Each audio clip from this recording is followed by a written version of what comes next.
मैं आपका ऋषभ सर। आज आए हैं ट्रिग्नोमेट्री के नेक्स्ट पार्ट को लेकर के, जिसमें हम लोग पिछले क्लास में पार्टिकुलर एंगल sin 30, sin 60 हर फंक्शन के लिए पार्टिकुलर एंगल का वैल्यू हमने देखा था। आज उसी के रिलेटेड क्वेश्चन करेंगे। तो आते हैं हम लोग कुछ इंपॉर्टेंट फार्मूला पे, उसके बाद हम लोग क्वेश्चन का प्रैक्टिस करेंगे। तो इंपॉर्टेंट फार्मूला की बात करते हैं तो सबसे पहले जो फार्मूला निकल कर आता है वो है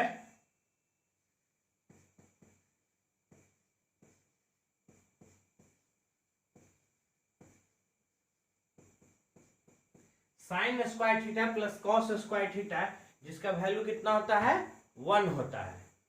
अब बात करते हैं, इसी से हम लोग दो और फार्मूला निकालेंगे। तो sine square theta is equal to होगा 1 माइनस, अगर ये प्लस में है उधर जाएगा तो क्या हो जाएगा माइनस में, तो 1 माइनस कॉस स्क्वायर थीटा, और फिर यहीं से एक और फार्मूला निकलेगा जो है कॉस स्क्वायर थीटा, जिसका वैल्यू होगा 1 माइनस साइन स्क्वायर थीटा। तो ये हमारा एक फार्मूला हो गया। अब बात करते हैं दूसरे फार्मूला का। तो 1 plus tan square theta is equal to sec square theta होता है। 1 plus tan square theta is equal to sec square theta. तो अगर हम क्या करते हैं, ध्यान से देखिए, अगर इससे टेन स्क्वायर थीटा को उधर ले जाएंगे तो 1 इज इक्वल टू हो जाएगा sec square theta minus tan square theta. तो जहां भी sec square theta minus tan square theta है, उसका वैल्यू क्या होगा 1। और क्या है कि tan square theta is equal to हो जाएगा सेक स्क्वायर थीटा माइनस 1। इसी तरीके से एक और फार्मूला को देखते हैं, 1 प्लस कॉट स्क्वायर थीटा। तो 1 प्लस कॉट स्क्वायर थीटा जो होता है वो होता है कॉसेक स्क्वायर थीटा, और 1 इज इक्वल टू हो जाएगा कॉसेक स्क्वायर थीटा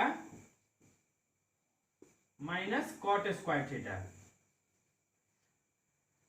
अगर हम सिर्फ कॉट स्क्वायर थीटा को देखते हैं तो कॉट स्क्वायर थीटा बराबर हो जाएगा cosec square theta minus 1। Cot square theta plus उधर था, इधर था, तो प्लस उधर जाएगा तो माइनस हो जाएगा। अब एक हम पहले क्लास में बताए थे कि tan theta is equal to होता है क्या sine theta upon cos theta, और cot theta is equal to होता है cos theta by sine theta. अब इससे जुड़ा हुआ कुछ और भी फॉर्मूला देखते हैं, जैसे sine theta into cosec theta is equal to 1 होता है। Sine theta into cosec theta is equal to 1 होता है, और यहीं से निकल कर आता है sine theta is equal to 1 upon cosec theta, और cosec theta is equal to 1 upon sine theta. अब इसी तरह से कॉस का रेसिप्रोकल क्या होता है सेक, तो cos theta into sec theta is equal to हो जाएगा 1। तो cos theta is equal to क्या होगा 1 अपॉन सेक थीटा, और sec theta is equal to होगा 1 अपॉन कॉस थीटा। इसी तरीके से tan का रेसिप्रोकल क्या होता है कॉट, तो tan theta into cot theta is equal to 1। तो tan theta is equal to क्या हो जाएगा 1 अपॉन कॉट थीटा, और cot theta is equal to हो जाएगा 1 अपॉन tan थीटा। ठीक है ना, ये 1 अपॉन क्या है, ध्यान से देखिए, 1 अपॉन tan थीटा।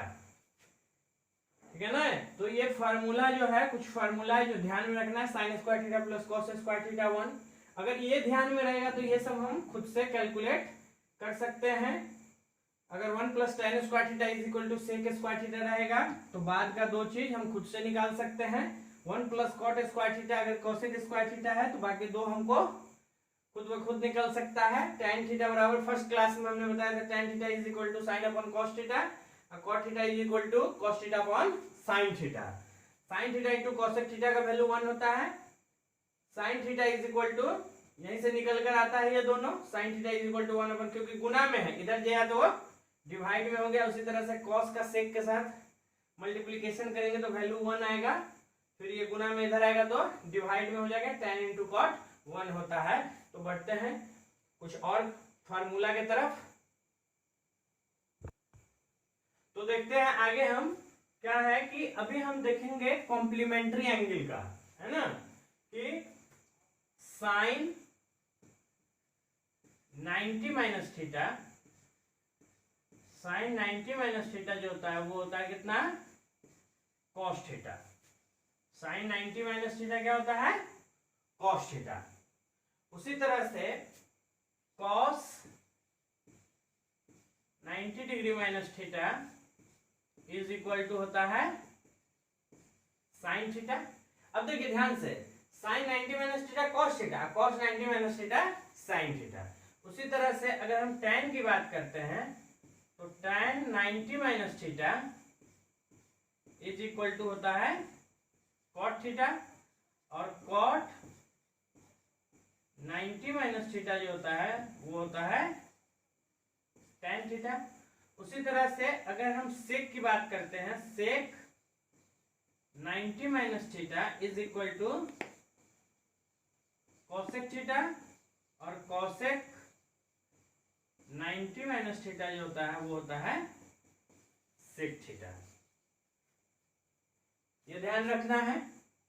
फिर क्या है जो हमने फर्स्ट क्लास में बताया था उसको भी लिख देते हैं, क्या, sine theta is equal to P by H, cos theta is equal to B by H, tan theta is equal to P by B, cot theta is equal to B by P, sec theta is equal to H by B, cosec theta is equal to H by P.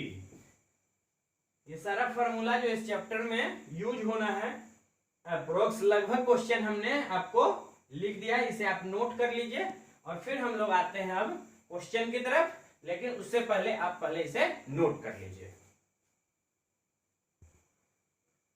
तो यहां से जो question निकल के आता है वो सबसे आसान क्वेश्चन इस चैप्टर का हम लोग देखते हैं, क्या कि in triangle ABC right angle at B.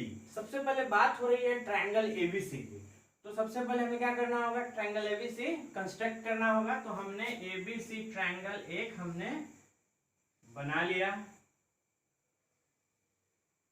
और कैसा ट्रायंगल है, तो राइट एंगल ट्रायंगल है, और वो भी कह रहा है क्या, राइट एंगल एट बी।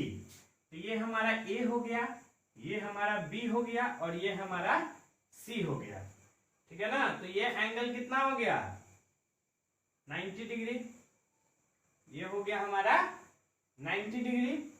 अब देखिए क्या कर रहा है कि A B is equal to 5 centimetre, ये दे दिया है कितना, 5 centimetre, and angle A C B, ये एंगल दे दिया है कितना, 30 डिग्री।